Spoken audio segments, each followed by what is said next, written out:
Al representante Hernán Cadavid. Representante, bienvenido a Noticias Caracol ahora. ¿Cómo le fue en las marchas? ¿Qué conclusiones puede sacar frente a lo que aconteció ayer en Colombia?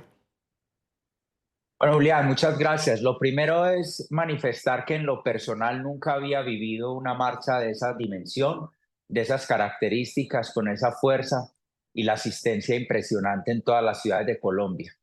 Lo segundo es que había unos mensajes muy claros por parte de diversos sectores. Esto no era la marcha de un partido político.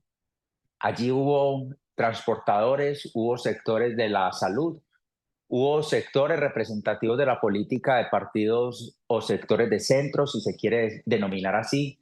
En fin, era múltiple, digamos, el mensaje que se evidenciaba en la marcha. Y lo tercero es que sentimos que esto no era un mensaje solamente para el gobierno, en la medida que sus reacciones han ido mostrando que lejos están de entender el mensaje multitudinario de ayer. Por el contrario, han salido a llamarnos narcotraficantes, entre otros.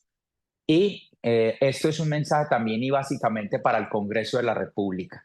Es el Congreso el que tiene hoy la responsabilidad de generar un contrapeso a, a esas ambiciones desmedidas y poco concertadas del gobierno dentro del Congreso de la República.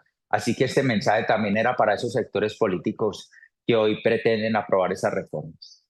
El representante del Arquitecto hace un instante nos estaba diciendo que también encontraron en medio de esa jornada de manifestaciones que quizás líderes de la oposición convocaron a la manifestación, pero con mensajes equivocados. Nos colocaba el caso, por ejemplo, la reforma pensional, que muchos mensajes que encontraban allí era básicamente fuera Petro, abro comillas con este comentario, y que básicamente la gente saliera por eso y porque no conocían muy bien, no hubo pedagogía frente al tema, por ejemplo, la reforma a la salud y la reforma pensional. ¿Qué opina usted? No, eso no es cierto. Eso no se trata de un tema de pedagogía. Lo que se sentía en las calles es una insatisfacción que reflejan también, por ejemplo, las encuestas. Aquí había personas en inconformidad por el tratamiento de la reforma a la salud, pero también por los casos de corrupción, pero también por lo que pasa, por ejemplo, con los nombramientos del gobierno, donde están incorporando a unos activistas radicales, como es el caso de Gustavo Bolívar, que se ha dedicado es a insultar a la ciudadanía. ¿O qué decir de ese mensaje y esa forma y conducta, por ejemplo, del señor de la Sociedad de Activos Especiales que sale a decirnos narcotraficantes a los que estábamos en la marcha? Esas son las expresiones que tienen a la ciudadanía en un estado general de insatisfacción sobre el gobierno, más allá de si unos tienen un mensaje de preocupación sobre la pensional, sobre la reforma de la salud. ¿Por qué nos dicen narcotraficantes o por qué entonces acuden a estos insultos cuando, por ejemplo, en reformas como la de la educación concertamos y pensamos que hay maneras de avanzar?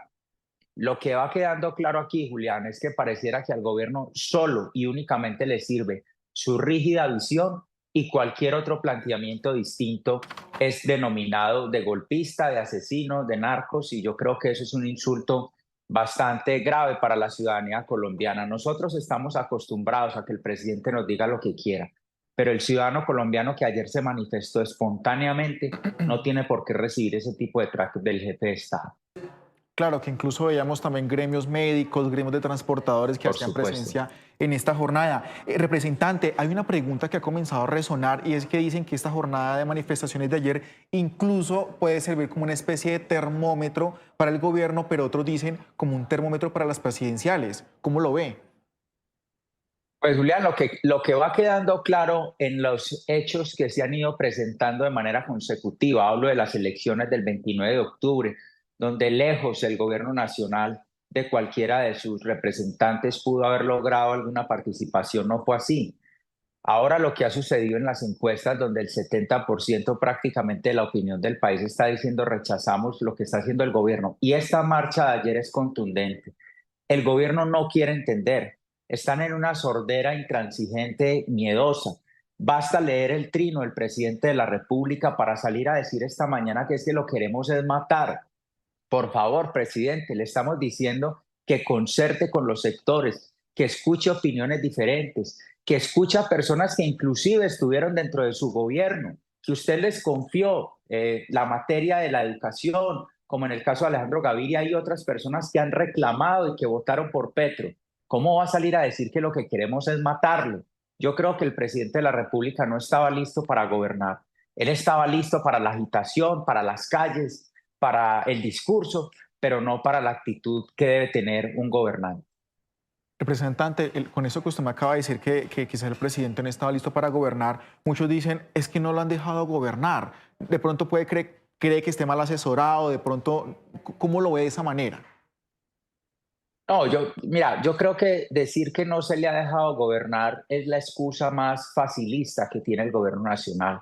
Empezó el gobierno con las mayorías, aprobó las reformas que consideró necesarias, aprobó reforma tributaria, pudo avanzar en otros esquemas, tiene el presupuesto para avanzar.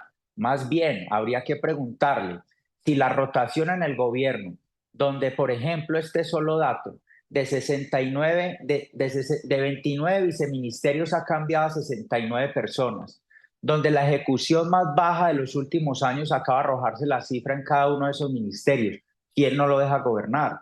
¿Eso es culpa de la oposición, de los medios de comunicación, o es culpa de la ausencia de liderazgo del presidente, que con todos los recursos se ha quedado patinando en el discurso, pero no en la ejecución? Se ha quedado patinando en el señalamiento, pero no en la concertación. Se ha quedado patinando en las arengas, pero no en el diálogo con los empresarios, con los gremios, con los unos y los otros. Es una actitud de gobierno que ahora dirá, no me han dejado, ya lleva 2 años, va a empezar la recta final y ahora sí le vendrán las mayores angustias, porque en la práctica le quedará un año, el último será de campañas presidenciales. Así que nos parece que con esa baja ejecución y esa actitud soberbia, pues poco o nada podrá lograr.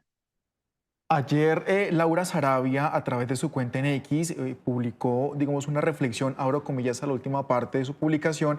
Dice que con lo que se vio ayer, esa es una semana que como gobierno debemos afrontar en reflexión y autocrítica. Ahí está lo que publicó ayer sobre la 1:11 de la tarde.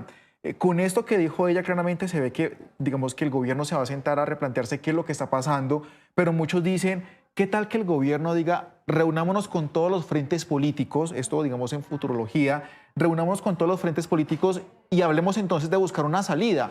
¿Ustedes como oposición se sentarían entonces en esa mesa a hablar para encontrar salidas y que Colombia vaya por un mejor camino?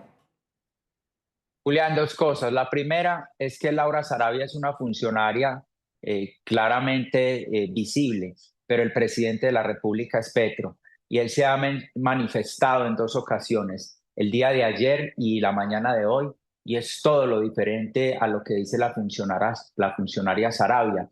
Pero en lo hipotético que usted pregunta, le quiero responder con una realidad. Por ejemplo, quienes pertenecemos a la bancada del departamento de Antioquia estábamos listos para ir a conversar con el presidente en toda la tranquilidad posible, con la serenidad que esto implica, para ir a tratar temas puntuales de esta región y nos dejó plantados. Hay otro tema que se pone sobre la mesa y es, digamos, con el tema de la reforma, las reformas que se han caído. Estábamos hablando de la reforma a la salud. Muchos dicen, venga, ¿por qué la oposición no pone sobre la mesa también una alternativa que cambie esos problemas que ha encontrado el gobierno en el sector salud? Sí se ha puesto, inclusive compañeros de otros partidos también de oposición hicieron un planteamiento específico de un texto de reforma a la salud, nunca fue atendido. Se hicieron alternativas o propuestas alternativas o de mejoramiento o flexibilización sobre algunos de los artículos que trajeron en la reforma a la salud, nunca fueron atendidos. No solamente lo hicimos nosotros como oposición, también otros sectores políticos que acogíamos esas ideas en la vía de mejoramiento del texto, nunca fue posible. O sea que en ese sentido es bastante difícil. Hay otros ejercicios, por ejemplo, la reforma a la educación. Da dolor porque cuando uno pone de su parte como oposición para construir un tema de país y avanzamos en aprobar unos artículos de la reforma de la educación que sentimos tienen buen camino, buena intención, y lo que recibimos como mensaje es que nos llamen paramilitares y narcotraficantes por parte del gobierno. Así que, Julián, es bastante difícil. Yo creo que realidades como las del Ministerio de la Igualdad, usted no me está preguntando esto, pero que tiene la más baja ejecución y que de 5 viceministerios ya le renunciaron 4, dan cuenta del termómetro real de lo que puede estar sucediendo dentro del gobierno.